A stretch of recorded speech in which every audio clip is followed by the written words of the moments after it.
Hey guys, welcome back to the vlog. Today I'm going to show you guys how to do a C-notch on a C10, more specifically a 64 C10. But I think these principles can generally apply to a lot of different trucks and cars. If you're needing to do a C-notch for clearance issues on your rear end housing, if you're doing a drop on either your truck or your car, I think this can be pretty beneficial to you guys. Let's go ahead and get into it.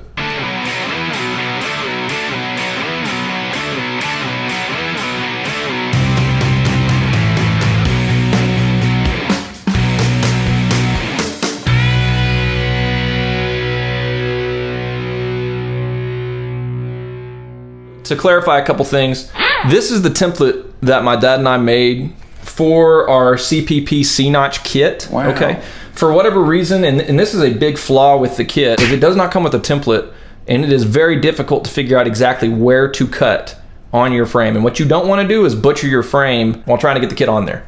That would really suck.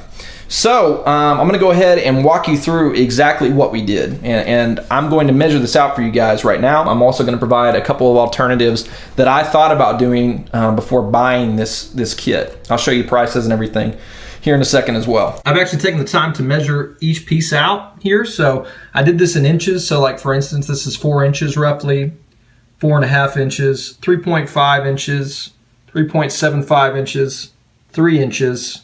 And then what I do is I come over here, and this part's right here is 4.5 inches. This is 4.25, and the top is 16. So coming down to this next part, this is 3.5. This is 8.5 inches, 9.75 inches all the way across here. And then I did a little 2-inch right here, and I think this is about 1.5 inches or so. Anyway, in order to get this, what you need to do is you just simply need to go to the bottom side of your frame, and I'm sure I'll pop a picture up here in a second. Wow. And what you need to do is you just need to make a paper cutout of that bottom. And the nice thing about this template is it's reversible, so you can use it for both sides. You just untape it and flip it around. Now, this is following the outside of your frame. This is not following the inside of your frame. So for instance, you put it up and your frame would be inside of this essentially. Wow. So what this allows you to do is once you get your markings down, you can draw this out. Remember, again, you need this to be a little bit bigger than the actual CPP kit itself.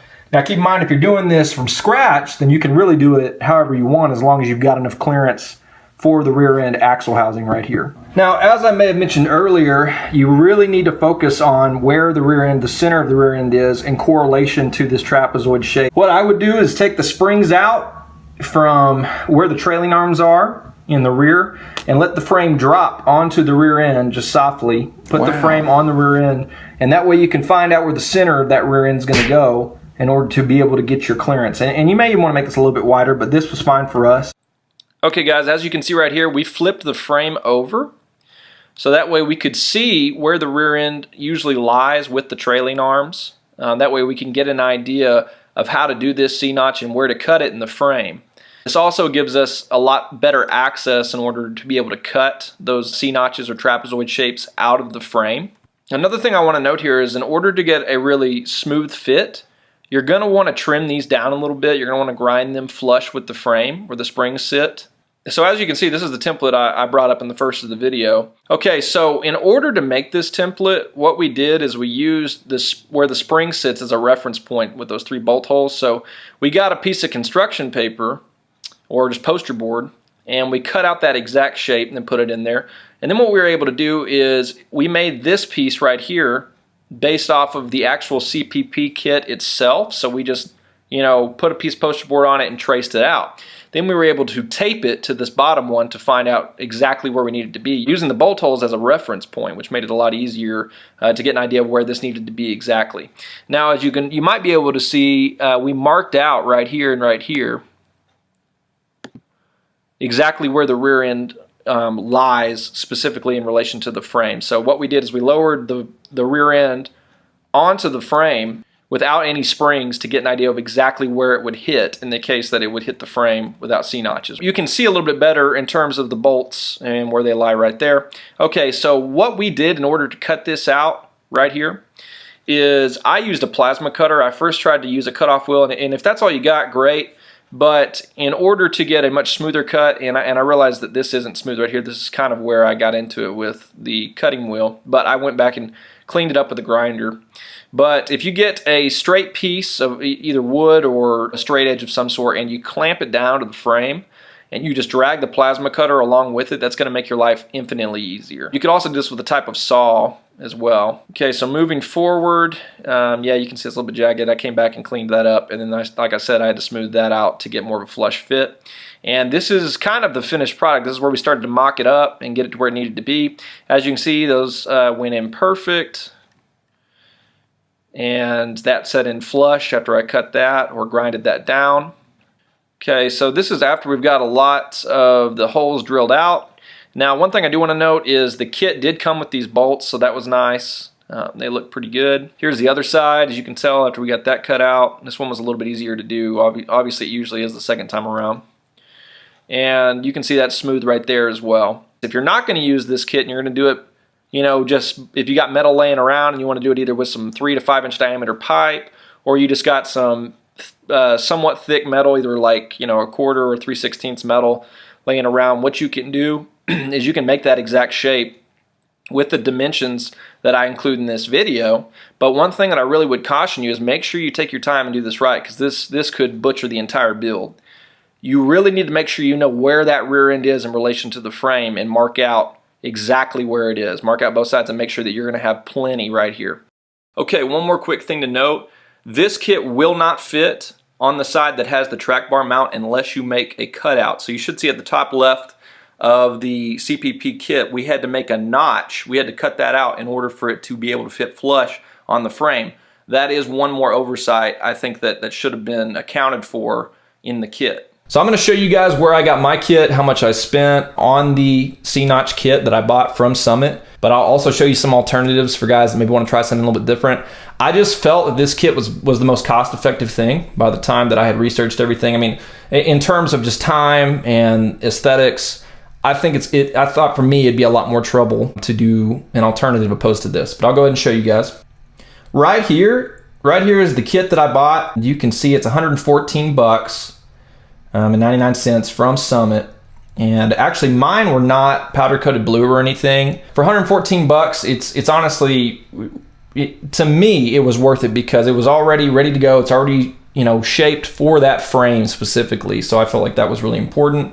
Oh, that's interesting. Yeah, this guy's bringing up the fact that there wasn't a template as well. So that's another reason why I think that my template's going to be pretty beneficial to you guys. Even if you don't buy this kit, if you want to do like a trapezoid shape for your C-notch, I think this is a great video for you to kind of figure out exactly how you need to do that. Now, with that said, I'm going to go ahead and show you an alternative as well, but I'll come back up here. So this is the kit that I went with, but if you go to this website, all right, so here is the website, and if you guys want to get the link up here, you certainly can. I felt like this was a pretty good website if you're wanting to do a C-notch with a type of pipe, which is like 3 to 5 inches in diameter, and I think it said, let me see, yeah, 3/16 to a 1/4 of an inch thick. So how they do it is they find out exactly where the center of their rear end housing is. They line it up with the frame, they'll put a line in the middle of it, and they'll get the pipe, and they will mark it, they'll cut it out of the frame, they'll put it in there, and they'll cut it in half, and they'll weld this into the frame to get a circle. Now, with that in mind, that's not going to give the frame a lot of sturdiness, it's not going to give it a lot of rigidness. So in order to make it more rigid, what they come back and do is they actually end up plating it. And they put a circle on top, which I think is a little bit overkill, but looks pretty good. And so they plate it like this, and that's your finished product right here. Now, again, one of the other things is in terms of time, that's what I was referring to earlier. I felt like, you know, for what was he? Let me go back here. So for 115 bucks, it wasn't worth my time to go through the trouble of trying to figure out how to cut this, how to figure out how to box it in. All we had to do, as you guys previously saw, is we just cut it out, got the trapezoid shape out, put it up there, got all the bolt holes in, got it bolted up, and then we were able to weld it in. Wow. And that was it. I mean, it's as simple as that. It looks great as well, but we also didn't have to come back in and plate it, which was really nice. And generally speaking, I mean, pipe's I don't have the exact numbers off the top of my head, but the metal that you would have to buy in order to be able to replicate that off of this website, I think if anything, it is very close to the same price. If you want to do a custom job and do it yourself, awesome, that's great. But for guys like me, I would much rather have a good looking product out of the box for about the same price, if not less, than I would end up buying the metal for to do the C-notch in the first place. That's the reason I think it's more cost effective. If you guys have some metal laying around, you want to make your own, that's the exact reason I wanted to make this video. I wanted to make this video for two reasons. One is to help the guys who bought this kit because there is no template, and two, I wanted to show you guys who did not buy this kit how you could do it yourselves, and I think you can do it a couple different ways. I think the easiest way is to get a piece of pipe that's either 3 to 5 inches in diameter, let your rear end drop on the frame, mark it where it is on the frame, and then you can cut out the circle, and you can cut the pipe in half, you can put it up in there, weld it up, and then you can plate it. I think that, to me, is the most simple way. Now, if you want to go the trapezoid route, great. I just think it's going to be a little bit more difficult to create a consistency in terms of when you cut it out on both sides. And if you want it to look good, I think it's either this kit or it's just going to get some pipe and doing it yourself. Anyway, thanks for watching the vlog, guys. If you enjoy what you see, hit that subscribe button. Join us next week.